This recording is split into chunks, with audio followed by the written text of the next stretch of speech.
Hey, what's going on, everyone? It's astrologer Eric Rosen here for your Viking Rising Daily Horoscope, no matter what your zodiac sign is, for December 1st, 2023. Thanks so much for being here. Wow. Talk about lethargy. I mean, does anyone really have a full tank during this time in astrology? Going about your day, I think the most we can hope for is maybe 3/4 of the tank full at our peak times, and that's okay.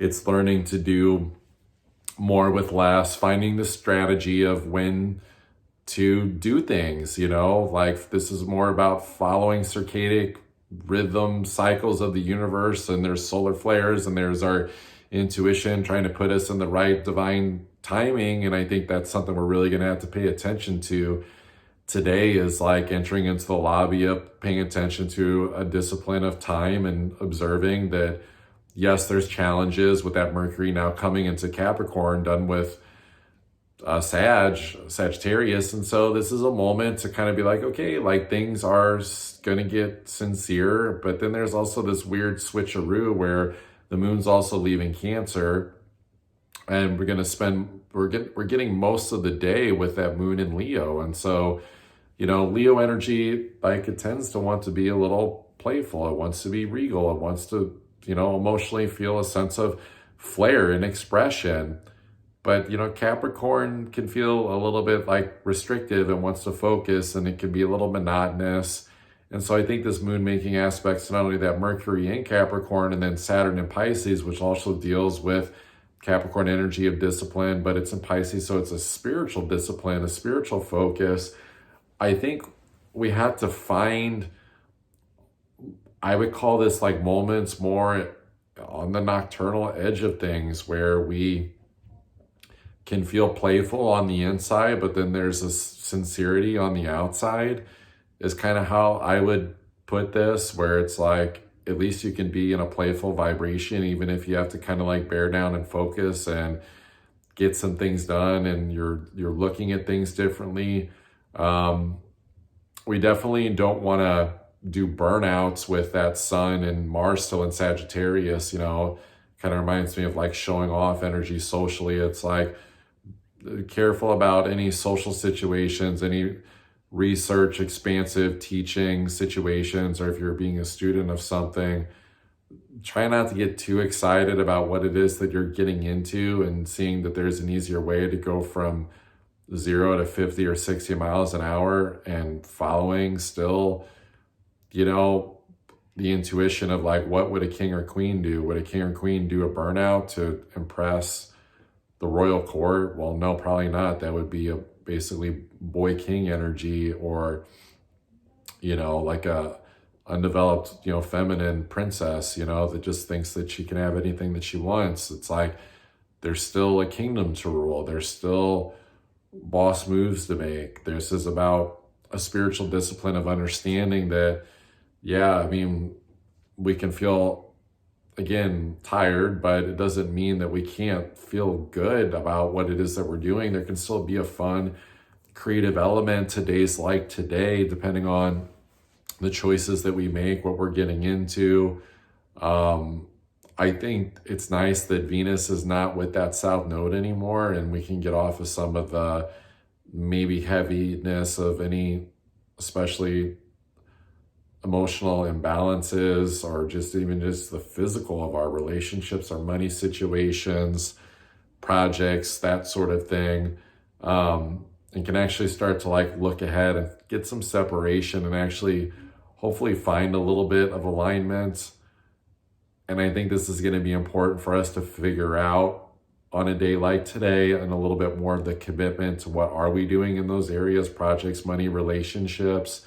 That way, when Venus does come into Scorpio town,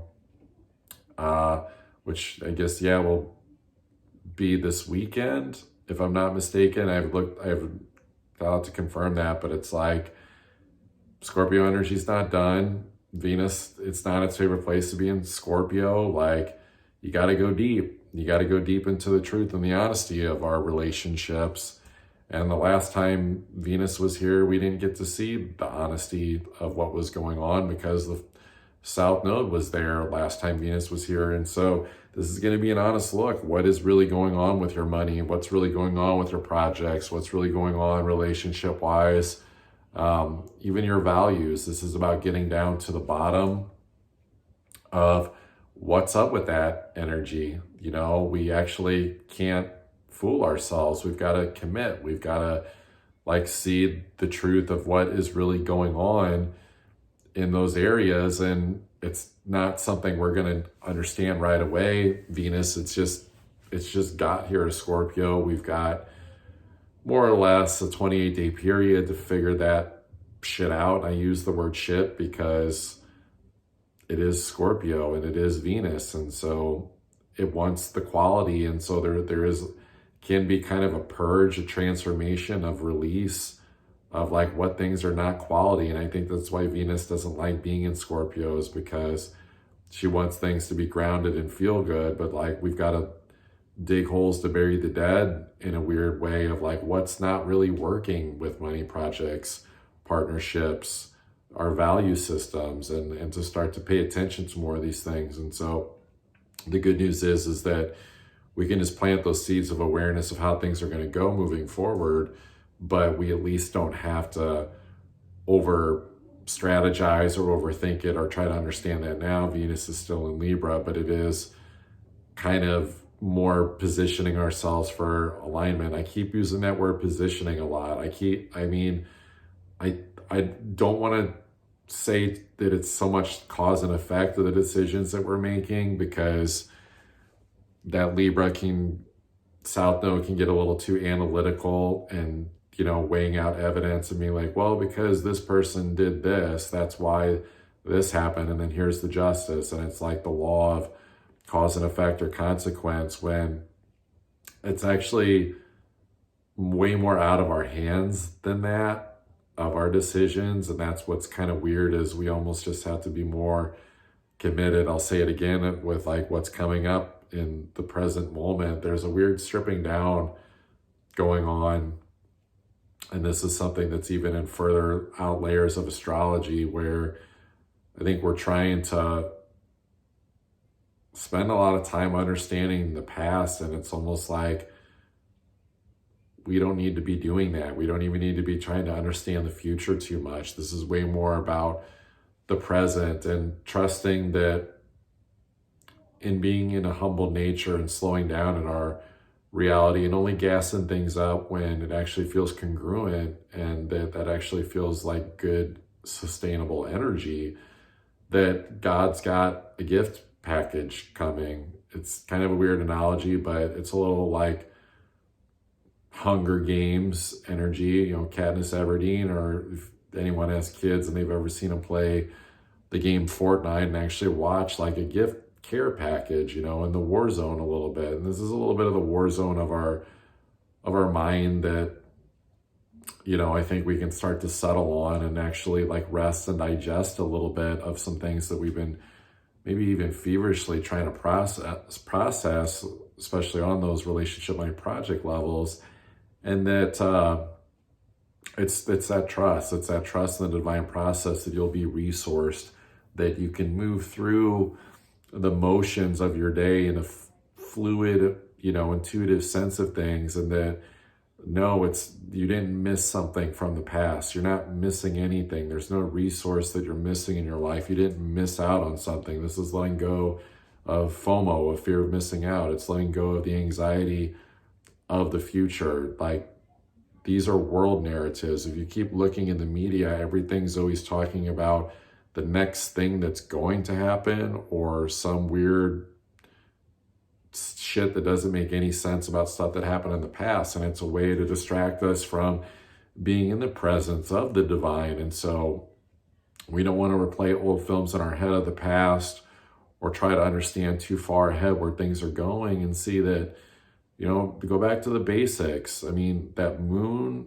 in Leo and sun and Mars and Sag, even though there are some sincere aspects of things, of the decisions and like what we're committing to in our work and things like that, it's still about having fun. It's still about having a good time. There's still things about being around people. And even if you feel sometimes like you're not fully connected and that the beauty isn't there fully or things aren't aligning fully, it doesn't mean that you have to disassociate from that present moment because it's like, oh, I didn't think this is what it was going to be. It would be like judging a movie like, I don't know, someone seeing The Matrix for the first time 5 minutes in. They're like, this is boring. And it's like, well, why don't you wait to see what happens? There's like good parts coming. There's like really interesting plot twists and kind of messes with your perception of reality a little bit. And it's like, hang in there, hang in with the conversations with people, your partnerships, hang in there with ideas that can come in. And it's not that we need to overcommit to any ideas or anything coming in. It's more so just taking in the energy and grounding that and making, I would say, even decisions and saying like, yeah, I would like that to be a possibility in my life. And here's how that would look. Here's steps 1, 2, and 3, and then can go out and execute it. But this is where we still have to gather the experience and have those conversations. And so I guess what I'm trying to inform everyone is that the next steps can start to actually more concrete reveal themselves today. It's just, we don't want to like overcommit to the serious nature of it and bleed ourselves, out emotionally. It's where we can't feel anything, and that somehow it's only in the project, the money, the relationship situation, or where something's going, or trying to understand past data of a past situation that somehow is going to create the experience and the fulfillment that we want to have. And so all in all, it's like, just be fucking grateful for what is showing up and like enjoy, like really put yourself in the energy of things. I mean, a lot of people celebrate the holidays in December with, different varieties of, a lot of people celebrate Christmas, and there's other ones too, of course. There's no specific right or wrong with that, but like it is December 1st. It is, where people start thinking about travel and holidays. A lot of that has to do with Sagittarius. And so it's like, just because you don't have everything figured out, just because you haven't shopped for all the gifts, just because all the travel plans haven't happened or been finalized, or there's things coming up, or,